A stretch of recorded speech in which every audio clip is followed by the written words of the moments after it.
Hey guys, this is Ashley, personal trainer and weight loss coach. Today I want to talk to you guys about breaking habits. We're going to talk about, should you do things cold turkey or should you make slow, gradual changes? Different things work for different people. So what we're going to do is talk about why we're doing all this, but we're going to look at the pros and cons of each side. We're going to look at pros and cons for going cold turkey and the pros and cons of making slow, gradual changes. So we'll find out which one works best for you, and that's the goal that we're going to get to today. And if you haven't already, make sure that you like and subscribe to the channel, guys. I love to hear from you as well, so leave me a comment below. You can see in the description for the video different ways you can follow me as well. You can follow me on LinkedIn or Facebook, Instagram, whatever you usually like to use. So check that out in the description below. But let's get back to how to help you with your weight loss goals, how we're going to break some bad habits, okay? Breaking habits is a really important part of weight loss. You can't really do it without breaking some habits, okay? Basically, the reason we're trying to lose this weight is because we have formed some unhealthy habits, or maybe we're eating too much or eating the wrong things, or we're not active enough. Something's going on that's causing us to gain this weight, and we have to make some changes in order to become healthy again, to weigh a recommended amount, to look a certain way, have a certain function if you're trying to be more athletic, have more energy, whatever it is you're searching for, it's going to be on the other side of making some changes. So we're going to talk about the best way to make those changes. Now, I've been in this business for a minute. I've been doing this for probably about 7 years, I believe now. So I've seen a lot, and I've seen a lot of both sides, and I've seen it work for people, and I've seen it not work for people. So if you're one of those people that are watching and you're saying, oh, I already know cold turkey is the only way to go for me, that's the only way I see results, that's what works, then great. Maybe you've already found the way that works for you. But a lot of people go in between these two different methods and they can't really figure out which one's gonna work. So that's what we're gonna tackle today and talk about. So let's talk about going cold turkey. Now, going cold turkey means basically stopping everything completely right now. So this is for the people that know, oh, I know that I really need to stop having so much sugar. I know I need to work out better. I know I need to, reduce carbs, or you kind of have an idea what you need to change, and it's probably a good list. It's not like one thing or two things. It's a pretty sizable list. So when I'm talking about going cold turkey, I'm talking about when you wake up in the morning and you're just like, I'm sick and tired of being sick and tired, and I'm changing everything today. I'm quitting all of it right now. That's what I'm talking about when I say go cold turkey. Now, the pros of going cold turkey is that you will get much faster results if you just stop everything all at once. That's the number one benefit to going cold turkey. If you make a lot of lifestyle changes in a short period of time, all at once, then yeah, you're gonna see the weight move, you're gonna feel more energy, you're gonna feel the progress and the changes happening. So it becomes a pretty exciting thing, a rewarding thing. You see the results and it comes quick. And so that's the real reason people want to go cold turkey, is that they're just sick and tired of being sick and tired. They don't want to do it anymore. And by stopping everything, they can get the fast results that they want. So that's really the best part of going cold turkey. A side benefit, though, of going cold turkey is that you will feel very proud. You'll feel a sense of accomplishment, feel like you're really in the process of doing something big. I don't know how really to describe that unless you've tried it before for yourself. When you make a decision that, like, I'm not doing this anymore, I'm not living like this anymore, I'm making these changes, making them today, doing it now, you feel like you're just so in control of your situation, and it's very empowering, very uplifting. It's a very exciting feeling. Personally, I think, people give like vegans a bad rap sometimes and say like, oh, you'll definitely know when someone's a vegan because they'll tell you. Same thing, like if someone does Whole30, it's like, yes, we all know you're on Whole30 because you keep telling us you're on Whole30. And people kind of feel like, oh, they keep bringing it up and saying it because they're trying to like rub it in or something. I don't think that's what it is. I think that it's because doing something like going vegan, doing the Whole30 30 where you're cutting out carbs, you're cutting out dairy, cutting out legumes, cutting out sugar, you're cutting out so many things. These are like big changes that are happening all at once, and you just feel such a sense of accomplishment and pride, like yeah, you know, I'm doing Whole30, like look at me, I'm changing my situation, I'm taking control of this, you know, I'm making big moves over here. And it's a pride and a sense of accomplishment and control that you want to express. That it's a really great feeling. So going cold turkey, making big changes, drastic changes in a short time, can yield fast results, and you're going to feel pretty awesome, like a rock star when you're doing it. Now, that does come with a little side note. You will feel awesome doing it, but because you're making drastic changes, you may also experience some uncomfortable things too. You know, for instance, if you just suddenly decide to start fasting and you're going to do a 24-hour fast and you've never done it before, you might be lightheaded. You may not have much energy to get through the day. You're going to have like chills and feel cold. You know, there's just parts of it that are going to be unpleasant, so that doesn't go away. But when you accomplish that 24-hour fast, you're going to feel like, wow, look at me, I did something I didn't know I could do. You know, I feel so in control and so confident, and maybe I lost a pound in the process or something like that. You know, you get this kind of feeling from these drastic changes, but that doesn't mean they're somehow not difficult, just as a side note. Now, let's look at the cons to going cold turkey. One of the biggest cons is that most people quit before it becomes a habit. If you have the willpower to stick with these drastic changes, it can work for you. It can work very well. So if you are someone and you know that you have really good discipline, when you make a decision, you can stick to it, nothing shakes you, this might work as an excellent method for you. But for those of us like myself that can struggle with discipline and willpower, it can be very easy to quit. If you've ever done like the Whole30 diet or something like that, I'm using that as an example because it's something where you're making a lot of changes and it's like day one, boom, all these changes. You may quit. Many people do the first time they try it because it's difficult to make all these changes all at once, all of a sudden, to keep up with all the rules, all the things you have to do, and it's just really, really easy to quit, sadly. And so you don't get the chance to really build the habit you're supposed to. We want to build a lifestyle. We want to build a healthy habit. That's how you not just lose weight, but you lose it and you keep it off by building a new healthy lifestyle. So we want to make sure we're making those kinds of changes. You can go cold turkey and make a sustainable lifelong change, but it's going to take some serious willpower. So just go into it with that mindset. But otherwise, it can be very easy to quit this kind of drastic change because it is just so sharp, so drastic. It can be very hard to maintain.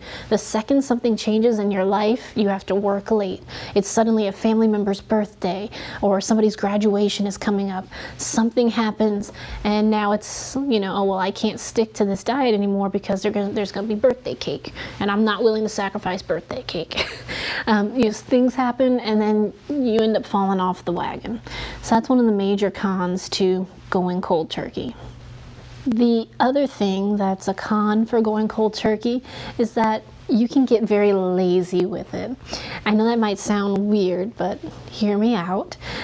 When you see those quick results, you made all these drastic changes in week 1, you dropped like 3 pounds, 5 pounds, or whatever, you're feeling like you're on top of the world. Suddenly week 2, you start to think, well, I know I made all these changes, but this week I'm gonna let myself have some chocolate.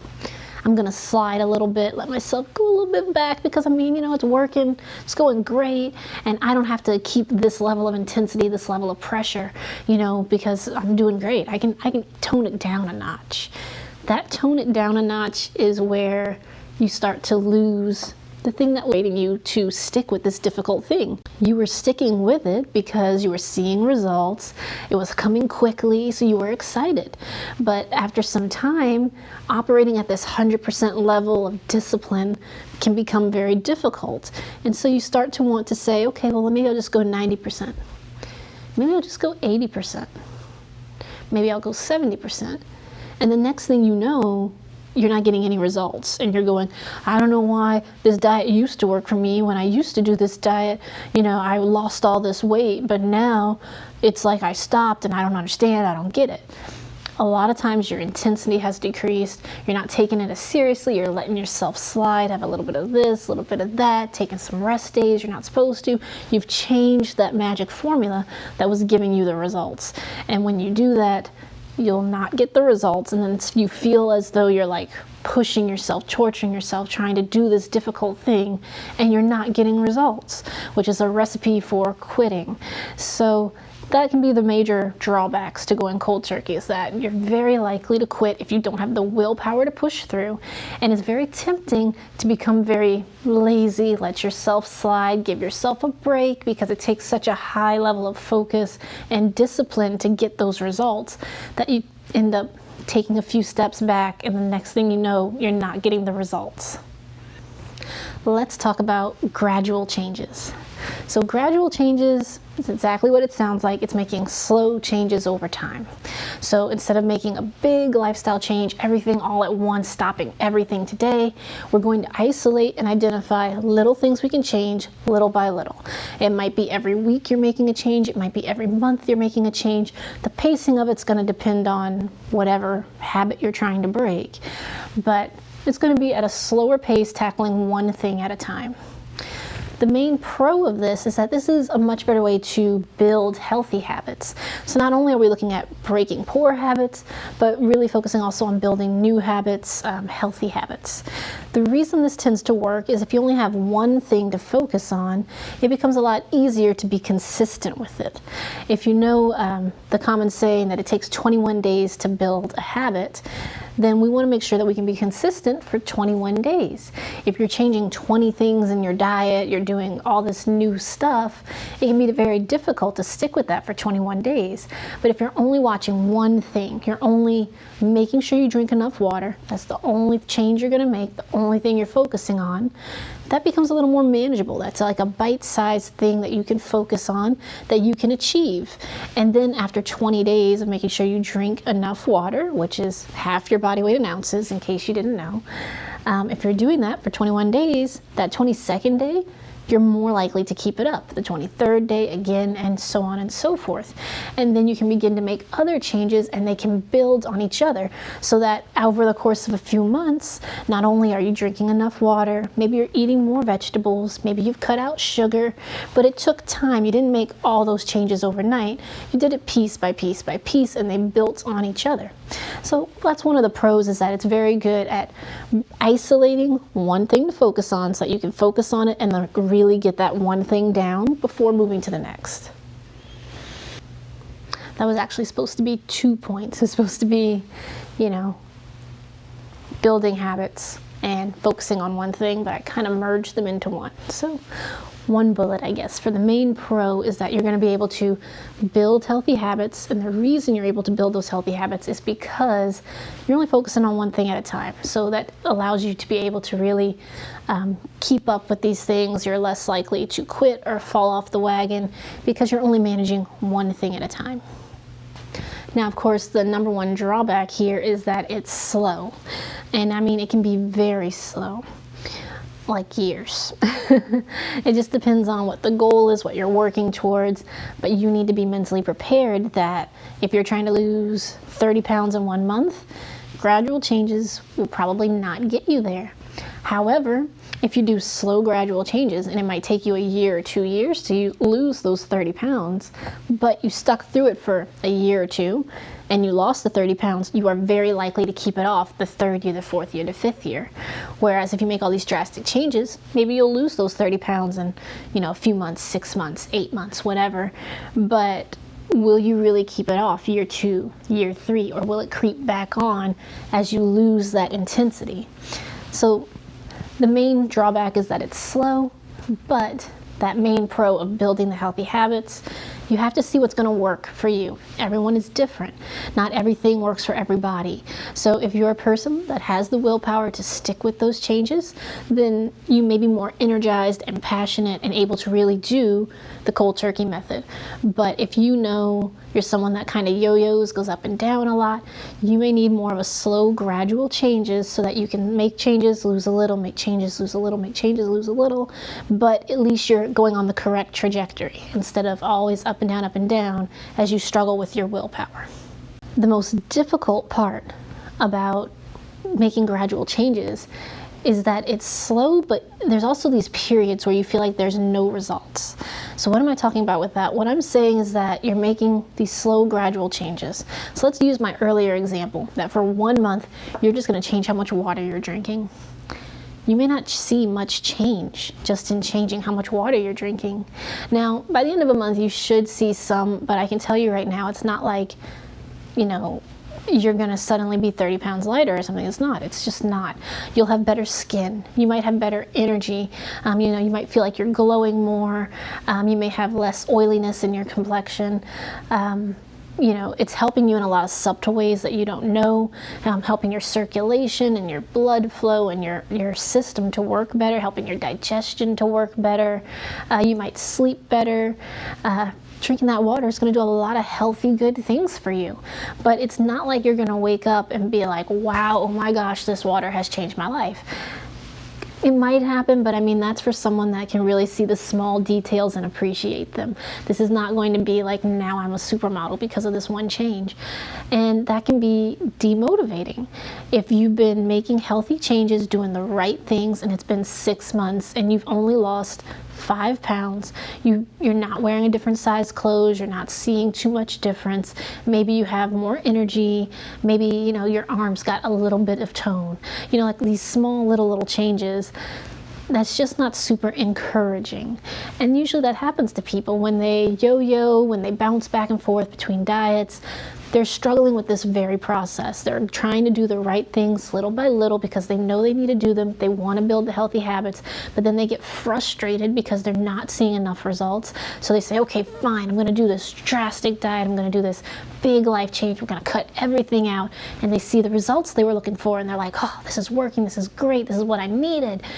But then they can't keep working at that 100% level, and they dial it back, and this is exactly how we get that yo-yo effect in our weight loss. You kind of need to pick one method and stick with it. So if you're gonna do the cold turkey, go cold turkey, cut everything out, get to your weight loss goal, focus, invest the time and energy, but then when it's over, you have to maintain that discipline. It doesn't matter if it's 10 years later, you still have to be able to say, I don't eat this, I don't do that, I work out 3 times a week, and that's a commitment I've made to myself, and I'm not going back. You've got to be able to have that kind of willpower. If you're not that kind of person, that's not going to work for you. Then you need to be able to do the gradual changes and just embrace it and love the process and know that it's going to take time. So you just have to be willing to invest the time to go slow, slowly see the changes, but at least they'll last if you do it that way. The way you decide which method is best for you is you just need to ask yourself a few questions. What's more important to you, getting the results fast or getting lasting results? Figure out what's going to work best for you. What have you seen in your own life that best represents you? Are you someone that has that kind of willpower and discipline to stick with it? Are you someone that needs a slower process? Either works, either's fine. You just pick what works for you. Another thing to consider is how big is the change you're trying to make. If you're trying to big drastic change, you may want to do a gradual process on that so that you're more likely to stick with it and build the habit. If it's a small thing you're trying to change, like you just think that you should stop eating Godiva chocolates, you just really want to stop doing that one small thing, then yeah, you can do a drastic change and just cut it out, stop eating it, and that will go a lot better. So it depends also on the size of what you're trying to change. If it's a massive overhaul of your life, you may do better with a gradual process. If it's a small little thing, you can probably nip that in the bud, just focusing on that one thing. So see what works best for you, weigh the pros and cons, see which one spoke to you more, that you felt like you would benefit the most from, and give it a try. But I hope that these tips really help you guys. I'll be posting every Tuesday and Friday, and if you haven't subscribed already, you know what to do. Hit the subscribe button and hit the little notification bell too while you're at it. And I want to thank each and every one of you for watching. Thanks so much.